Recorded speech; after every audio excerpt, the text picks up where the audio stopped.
समस्त आचार्य संघ की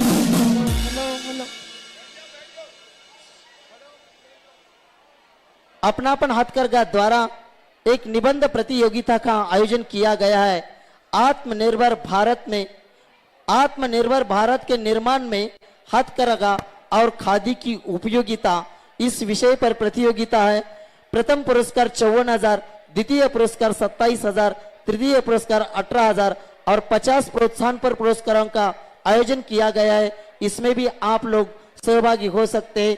इसके लिए संपर्क करें 6269601008। इस नंबर पर संपर्क करके आप निबंध प्रतियोगिता में सहभागी हो सकते हैं।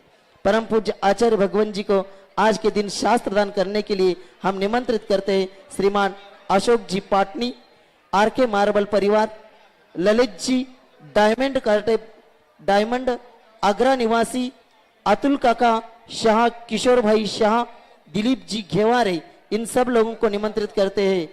ललित जी आगरा बोल दिए ना, ललित जी आगरा डायमंड वाले, इन सब लोगों को निवेदन करते वे आए और आचार्य को शास्त्र करे। ए फॉर्म कुछ है क्या? ए रवि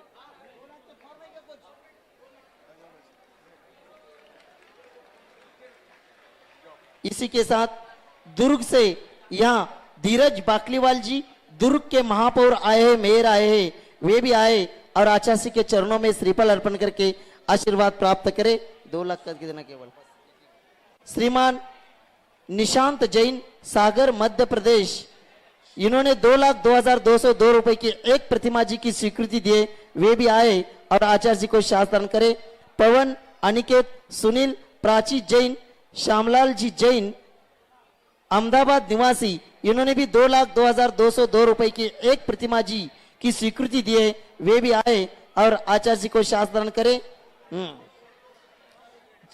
श्रीमान मलय जी जैन, सौ मीनू जी जैन, भोपाल के एसपी जी है, सुप्रीम ऑफ पुलिस भोपाल से आए हैं। श्रीमान मलय जी जैन, सौ मीनू जी जैन, वे भी आए और आचार्य के चरणों में श्रीफल अर्पण करके आशीर्वाद प्राप्त करे। जिन्होंने पूरे संघ की पिच्छी बनाई है, ऐसे सुनील मामा जी जैन, अशोकनगर वाले और उनके सहयोगी सभी कार्यकर्ता वे आएंगे और आचार्य के चरणों में श्रीफल अर्पण करके आशीर्वाद प्राप्त करेंगे। सुनील मामा जैन, अशोकनगर निवासी, पिछले कुछ सालों से पूरे आचार्य के संघ के लिए पिच्छी बनाने का कार्य करते हैं। वे आएंगे सुनील मामा जी और आचार्य के चरणों में श्रीफल अर्पण करके आशीर्वाद प्राप्त करेंगे। आचार्य का पूजन प्रारंभ कर रहे, सभी लोग अपने अपने स्थान पर बैठेंगे। आज दोपहर 1 बजे से पिच्छी परिवर्तन का कार्यक्रम और पिच्छी परिवर्तन के कार्यक्रम पूर्व में यहाँ जो शिरपुर जैन में अंतरिक्ष पार्श्वनाथ शिरपुर जैन में धर्मशाला बन रही है, उसका शिलान्यास का कार्यक्रम भी होने वाला है। सभी लोग ये सभी कार्यक्रम मुख्य पेंडाल आई भवानी संस्थान के मैदान पर मुख्य पेंडाल में होने वाला है। चलो पूजन प्रारंभ करना है, सभी लोग अपने अपने स्थान पर बैठेंगे। पूजन प्रारंभ करना है, सभी लोग अपने अपने स्थान पर बैठेंगे। जब लोग संत शिरोमणि आचार्य भगवान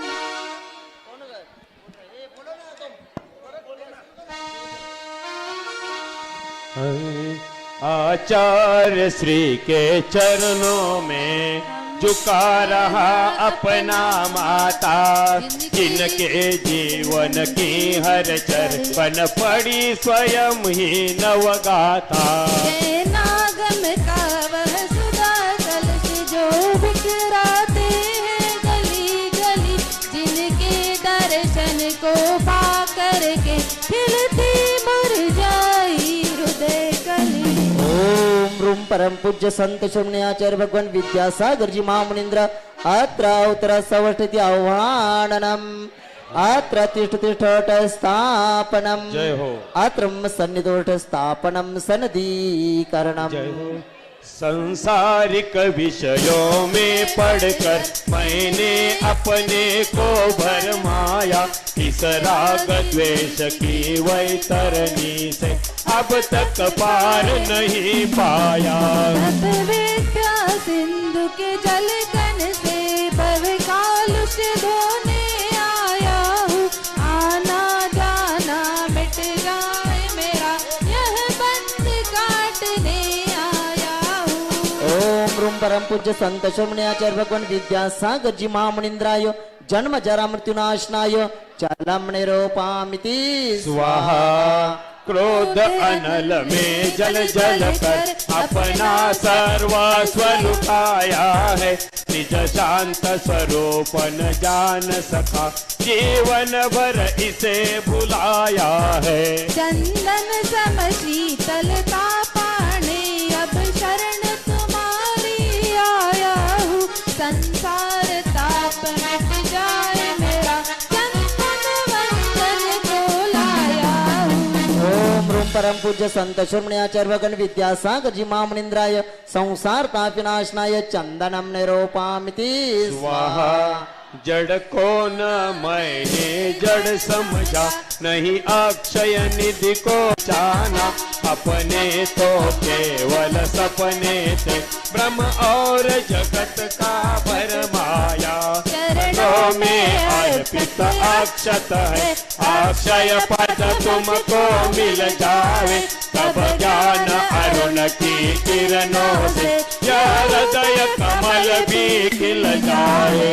ओम रूम परम पूज्य संत शोमण्याचार्य भगवान विद्यासागर जी महामुनिंद्राय अक्षय पद प्राप्तय अक्षतम निरूपामिति स्वाहा। इन विषय भोग की मदिरा पी मैं बना सदा से मतवाला, तृष्णा को तृप्त करे जितनी उतनी बढ़ती इच्छा ज्वाला।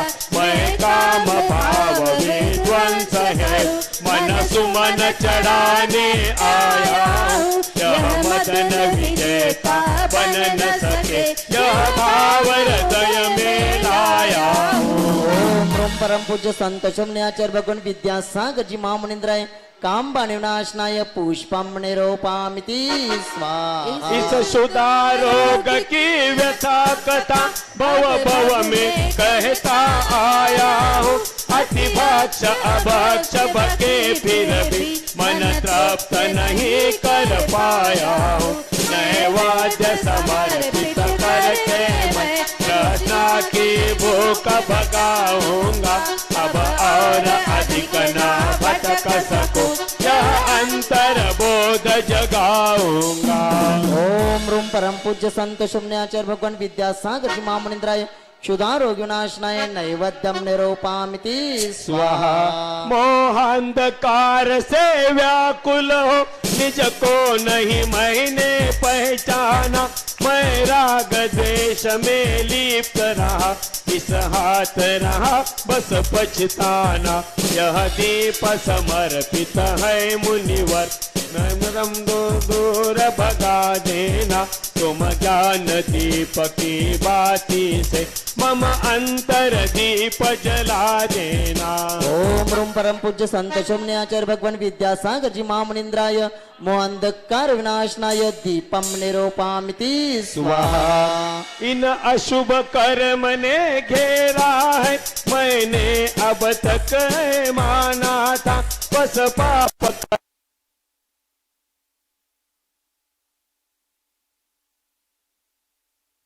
महामुनिंद्राय अनर्घ्य पद प्राप्त है जयमाला पूर्णार्घ्यम निरूपामिति स्वाहा।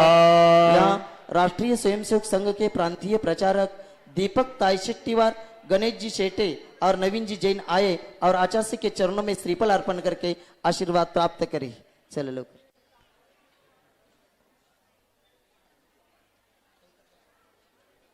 आचार्य भगवान के चरणों में त्रिवार नमस्तु करते हुए निवेदन करते हैं, आज की इस पावन बेला पर हम सब लोगों को उद्बोधित करें। नमस्तु भगवान, नमस्तु नमस्तु।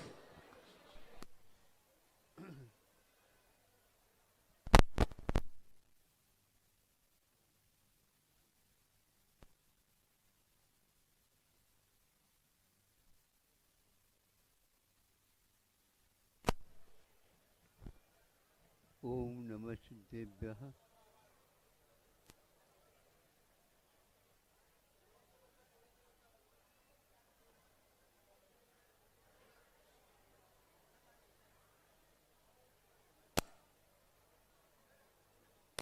ओम नमः सिद्धेभ्यः। ओम नमः सिद्धेभ्यः। ओम नमः सिद्धेभ्यः। अहिंसा परमो धर्म की। आचार्य गुरुवर श्री कुंद कुंद भगवान की। आचार्य गुरुवर श्री ज्ञान सागर मुनि महाराज की। जय परम पूज्य संत श्रमणी आचार्य भक्त विद्यासागर जी महामुनि राज की। समस्त आचार्य संघ की।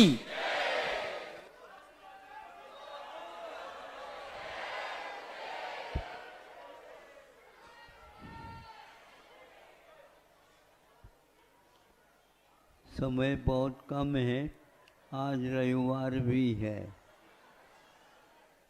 आप लोगों को विशेष रूप से आज कार्यक्रम एक नहीं, दो नहीं, दो तीन मिल सकते हैं।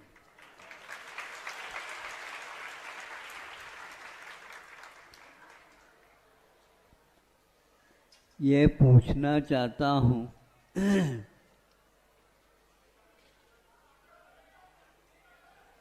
जब बहुत बड़ी पीस को ऊपर ले जाना है तो ये बहुत सारे देवालय बने हुए हैं।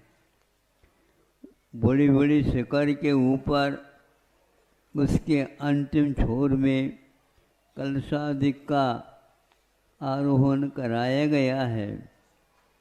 इतने ऊंचे तक वे कैसे पहुँचे, यह एक विषय हमारे सामने आ जाता है।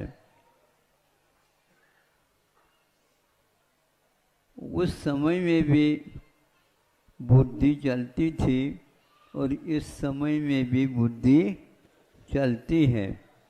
भले ये मालूम नहीं पड़ रहा कि उसके पास पैर कहाँ है। बुद्धि के पास पैर चाहिए ना। बुद्धि इनकी बहुत अच्छी चलती है, तो मैं देखता हूँ इनके पास पैर कहाँ है। बुद्धि के लिए, चलने के लिए पैर की आवश्यकता नहीं, किंतु हम संकेत देने की अपेक्षा रखते हैं। उस संकेत से कितने गुणित क्रम से काम होता है हम गुणकार नहीं जानते हैं, किंतु इतना अवश्य है गुणित क्रम में निर्धारित संख्या नहीं होती है। वो किसकी कितनी गुणित है ये तो भगवान जानते हैं। फिर भी मान लो बहुत बड़ी पीस को ऊपर पहुंचाते हैं और आप लोग लोड वगैरह जो चलाते हैं, ट्रक वगैरह, उसमें जब कभी भी गड़बड़ियां हो जाती हैं तो उस समय उस जैक के माध्यम से आप उसको थोड़े से ऊपर उठा देते हैं और उस जैक को चलाने वाला अपने हाथ से उसको चाबी जैसे देता रहता है। अब वह ऊपर की ओर अपने आप आसानी से उठती है। अब दिमाग चलाओ यहाँ पर क्या है इसमें, तो वह धीरे धीरे एक एक सूत इस प्रकार ऊपर की ओर जा रही है। अब ऊपर तक पहुंचने के उपरांत उसको ज़्यादा देर मत टिकाओ वहाँ पर। वो ज़्यादा देर तक वहाँ पर जैक न रहे, क्योंकि उसको यदि गति नहीं देते हैं तो टूटने की संभावना भी रहती है। यह उसका दायित्व है। और आपका भी दायित्व है, इसके पास क्षमता है, ऐसी क्षमता नहीं है, आप जल्दी जल्दी उसको अब कहते नहीं, अब ऊपर मत जाओ, थोड़े से और काम है इसमें। हमने इसको भी एक बार टेस्ट कर लिया, अब नीचे बटन दबा दिया, अब नीचे की ओर आने लगा वो। मैं ये पूछना चाहता हूँ, चढ़ते समय तो कम से कम ज़्यादा शक्ति लगानी होती होगी, नीचे उतरने में शक्ति क्या लगेगी? उतनी ही शक्ति नीचे उतरते समय में भी लगती है, और गति में कोई भी फर्क नहीं आती। इसको बोलते हैं दिमाग चलाना। और आप हाथ पैर तो चलाते हो, लेकिन आपकी दिमाग नहीं चलती है, इसलिए हमें ऐसा लगता है कि मनुष्य का आकार तो मिल गया, लेकिन मनुष्य का एक प्रकार से आचरण अभी नहीं हो रहा है। इसलिए मोक्ष मार्ग में दिमाग चलाना होता है और ज़्यादा नहीं। लेकिन ज़्यादा यदि मान लो दिमाग चलने लग जाता है, उसको बटन दबाने की भी आवश्यकता होती है। अब हमें बताओ, हाथ अपने आप तो ताली नहीं बजा सकते, किसने कहा है ताली बजाओ?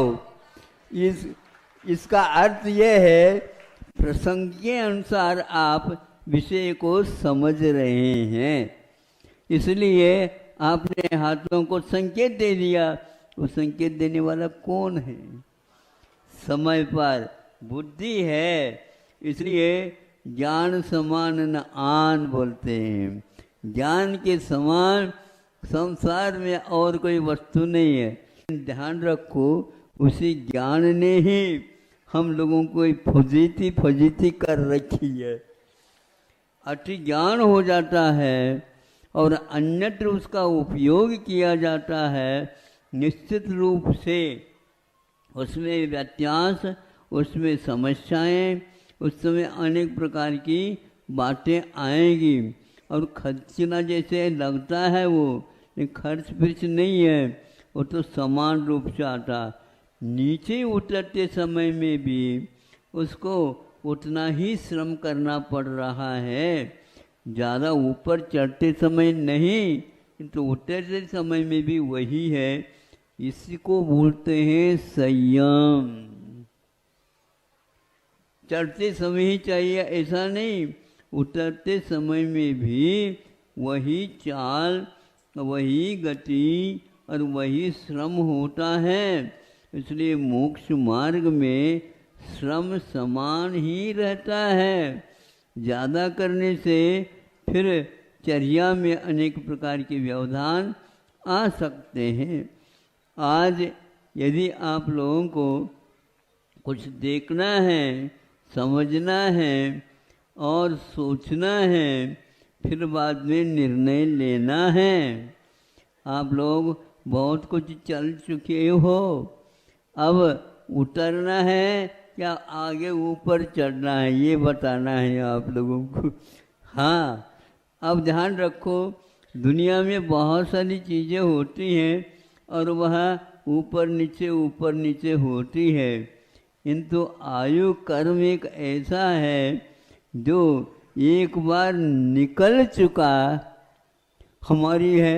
हम थोड़े से और आपको कुछ सहयोग दे सकते हैं। देव महाराज, आप ऐसा आशीर्वाद दे दो, मेरे जो है पुनः आयु कुछ काम में आ जाए। अभी क्या सोए थे आप? बोलो, आपका जीवन था, आपका सब कुछ था, किंतु वह विचार की घड़ियाँ होते हुए भी उस समय हम विचार नहीं कर पाए। करते तो हैं, लेकिन विपरीत दशा की ओर करते हैं। परिणाम स्वरूप संयम नहीं होने के कारण वह दुखित हो जाता है। आचार्यों ने ये कहा, यहाँ पर दुखित होने की बात ही नहीं है। संयम जहाँ आता है वहाँ पर सुख का साधन होने के कारण दुख तो बहुत पीछे रह गया, जो अज्ञान की परिणति मानी जाती है। इसलिए आप लोग ज्ञान का सदुपयोग करिए। एक तो ज्ञान पंचेंद्रिय संबंधी होता है और एक मानसिक ज्ञान अथवा आत्मिक ज्ञान होता है। वह एक प्रकार से मोक्ष मार्ग में बहुत बड़ा काम करता है। दूसरा एक उदाहरण दे करके आपको यह समझाऊंगा कि यह क्रेन अथवा जैक जो है इसमें फिर भी आवाज़ होते रहते हैं, टट टट टट टट, इस प्रकार वहाँ पर आवाज़ होती रहती है, क्योंकि उसके लिए नट और बोल्ट और स्क्रू हैं, उसके ऊपर भार पड़ने के कारण ऐसी आवाज़ आती है। अब हम आपसे पूछना चाहते हैं, घड़ी को लेकर के चलिए आप। घड़ी है को देखने के लिए, नापने के लिए और कुछ साधन सामग्री उसमें जोड़ दी गई है। अब हम पूछना चाहते हैं घड़ी को, जैसे क्रेन है वैसे ये है, लेकिन वह यहाँ और आगे का काम बता रहा है। क्या बता रहा है? वह घंटा 6 के ऊपर है, मान लो वह कांटा ऊपर चढ़ने लगा, चढ़ रहा है, चढ़ता चढ़ता गया, 12 बजे तक चला गया वो। अब आपको सोचना, अब वह ऊपर नहीं चढ़ रहा, अब कहाँ चढ़ रहा है? नीचे की ओर। आप लोग अपनी सुविधा के अनुसार इसको बताएं, लेकिन रेल की जो घड़ियाँ होती हैं वह 12 के बाद हाँ 12 के बाद वह 13 गिनता है, 14 गिनता है, इस प्रकार नीचे तक आएगा। 12 घंटे का दिन होता है और आपको समझते हैं 24 घंटा होते, कहाँ चलाओगे बताओ? वही वही काटा है और वही वही सब कुछ होते हुए भी रेल कहता है कि 24 घंटे गिनो, तो आपके 12 घंटे नहीं निकलते, प्राय करके 12 घंटे सोने में निकल जाते हैं। अब क्या करोगे? अनिवार्य है सोना नहीं, वहाँ पर भी आप विश्राम करते हुए दिमाग से काम ले सकते हो और उसको काम करना पड़ेगा और कर्म की निर्जरा होती है। इस प्रकार भले ही वह शयन कर रहा है, किंतु फिर भी समता रखने के कारण निश्चय उसने संकल्प लिया है, उसमें किसी प्रकार की तब्दीली नहीं होती है। यही एकमात्र अभी घड़ी को पूछते हैं, नीचे की ओर आ जाए, वह ऊपर चढ़ता उस समय भी कोई आवाज़ नहीं करता और नीचे आता उस समय भी तो उसको भार नहीं पड़ता है। संयम में भार नहीं पड़ता, किंतु वह एक नियंत्रण रेखा के अनुसार चलता रहता है। चाहे उतार हो, अरे भैया जीवन का तो चढ़ाव है, नहीं समझे, समय की तकाजा है। बच्चे नहीं मानते हैं ना, तो वृद्ध मानते हैं क्या? जिस समय वो भी बच्चे थे वो भी दादा को यही जवाब देते थे, हमारे तो अभी खाने पीने के दिन हैं, इसलिए रात दिन खाओ। हाँ नहीं, रात दिन खाने से कुछ काम नहीं चलता। उसी प्रकार मान लो चाबी देनी पड़ती है घड़ी में, उसमें चाहे दिन हो चाहे रात हो, चाबी तो उतनी ही देनी पड़ती है।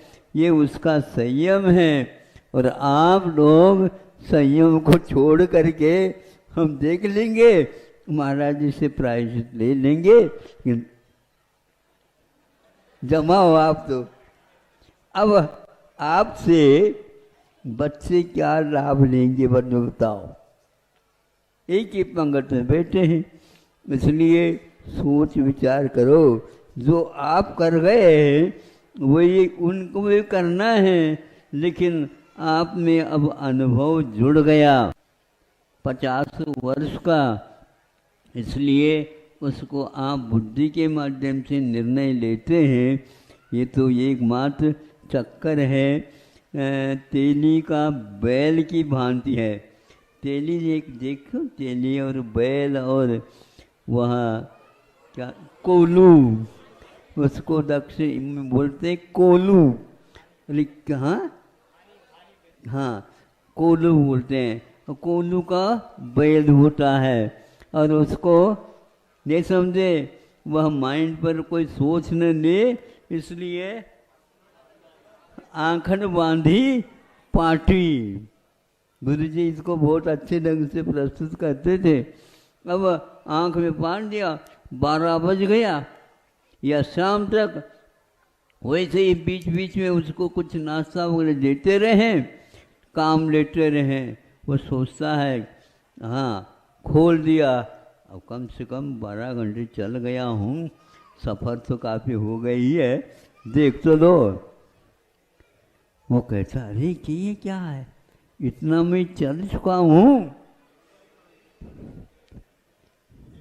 मंजिल तो मिलने वाली है। बोलो क्यों? क्योंकि यहाँ जानबूझकर आंकन बांधी पाठी।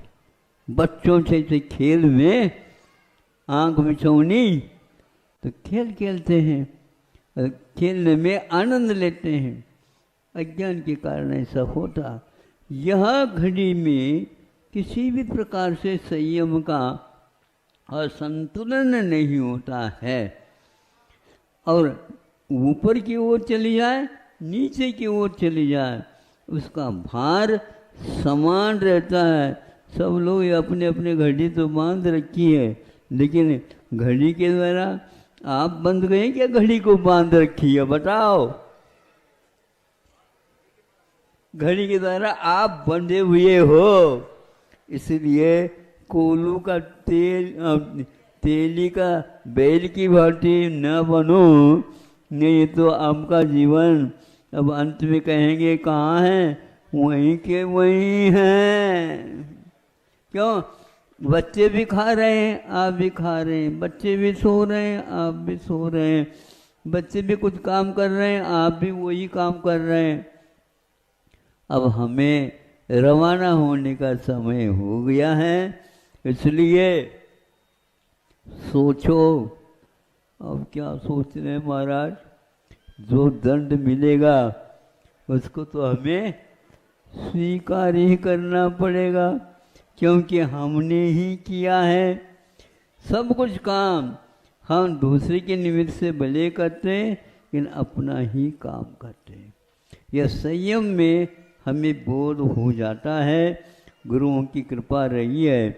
समय आपका हो गया है, अगले कार्यक्रम आप लोगों को अवगत होते रहेंगे। अब इतना ध्यान रखना कि आज 2 कार्यक्रम समय पर होंगे ही, लेकिन हमारा चातुर्मास समाप्त हो गया है। हाँ, और कई लोग रविवार है, अब के बाद रविवार काम होता है पता? कई लोग सोच रहे होंगे हमारे ओर कोई ओर नहीं है और छोर नहीं है, जिनका पुण्य का उदय होगा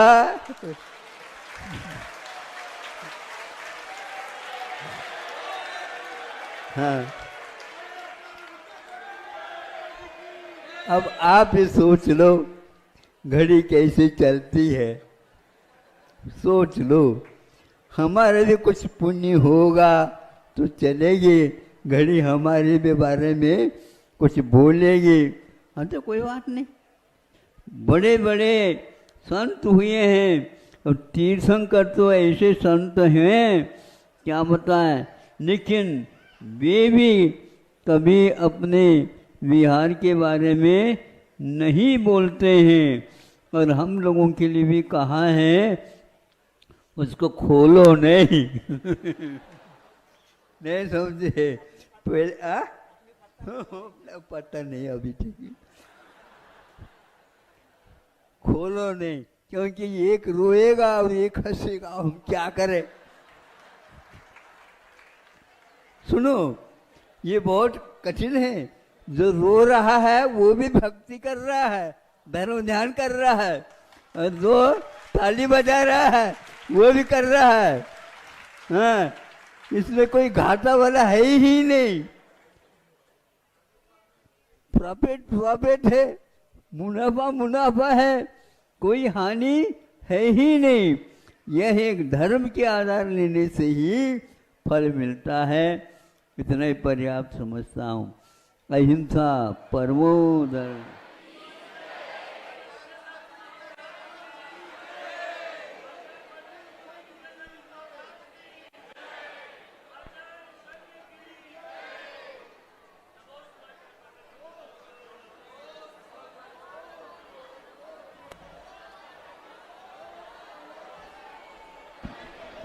हेलो हेलो